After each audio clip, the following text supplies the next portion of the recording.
అందరికీ నమస్కారం. నిత్ర క్యాలెండర్ మరియు దియా స్టోర్ పాఠకులకు శుభోదయం. ఈ రోజు 11వ తారీఖు మార్చ్ 2024 శ్రీ శోభకృత్నామ సంవత్సరం పాల్గొన మాసం శిశిర ఋతువు ఉత్తరాయణం. ఈ రోజు సోమవారము.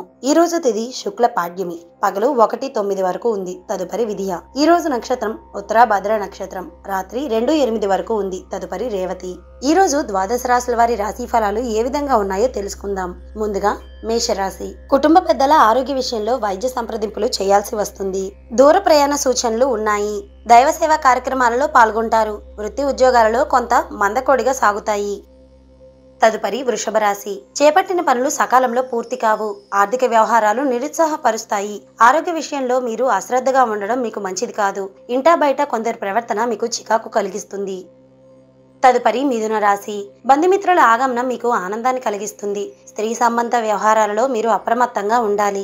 వృత్తి ఉద్యోగాలలో అనుకూల వాతావరణం ఉంటుంది. ఆదాయ మార్గాలు పెరుగుతాయి. తదుపరి కర్కాటక రాశి. కుటుంబ వాతావరణం ప్రశాంతంగా ఉంటుంది. శత్రువులు కూడా మిత్రులుగా మారి సహాయపడతారు.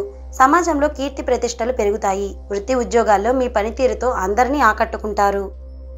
తదుపరి సింహరాశి. చిన్ననాటి మిత్రులతో విందు వినోద కార్యక్రమాలలో పాల్గొంటారు. వ్యాపారాలలో నూతన పెట్టుబడుల విషయంలో పునరాలోచన చేయడం మీకు మంచిది. నిరుద్యోగులకు కొంత అనుకూల వాతావరణం ఉంటుంది. తదుపరి కన్యారాశి. ఇతరులకు ధనపరంగా మాట ఇచ్చే విషయంలో కొంత ఆలోచించి మీరు ముందుకు సాగడం అనేదే మంచిది. విద్యార్థులు పోటీ పరీక్షల్లో విజయాన్ని సాధిస్తారు. దైవ సేవా కార్యక్రమాల పట్ల ఆసక్తి పెరుగుతుంది. వ్యాపార విస్తరణ ప్రయత్నాలు ఫలిస్తాయి. తదుపరి తులారాశి. సోదరులతో స్వల్ప వివాదాలు ఉంటాయి. ఇంటా బయట మీ మాటకి విలువ పెరుగుతుంది.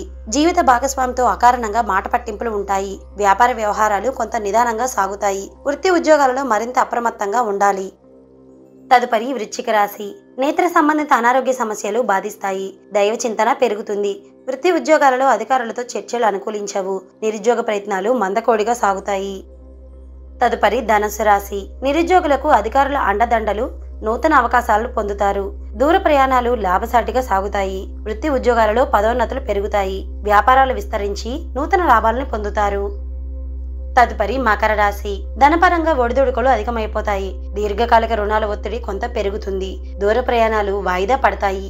దైవ సేవా కార్యక్రమాల్లో పాల్గొంటారు. నూతన రుణ ప్రయత్నాలు మీరు చేయకపోవడమే మీకు మంచిది. తదుపరి కుంభరాశి. మిత్రుల నుండి ఆశించిన ధన సహాయాన్ని పొందుతారు. చేపట్టిన పనులు సకాలంలో పూర్తి చేసుకుంటారు. వృత్తి ఉద్యోగాన ఆశించిన మార్పులు ఉంటాయి. కుటుంబ సమస్యలు రాజీ చేసుకుంటారు. తదుపరి మీనరాశి. ఉద్యోగాల్లో అధిక శ్రమతో గాని పనులు పూర్తి అవ్వవు. దూర ప్రయాణాలలో తొందరపాటు మంచిది కాదు. వ్యాపారాల్లో నూతన విధానాలు అమలు చేసుకుంటారు. ఉద్యోగాన సహోద్యోగులతో వివాదాలకు వెళ్ళకపోవడమే మీకు మంచిది. ఆర్థిక పరిస్థితి కొంత మెరుగుపడుతుంది.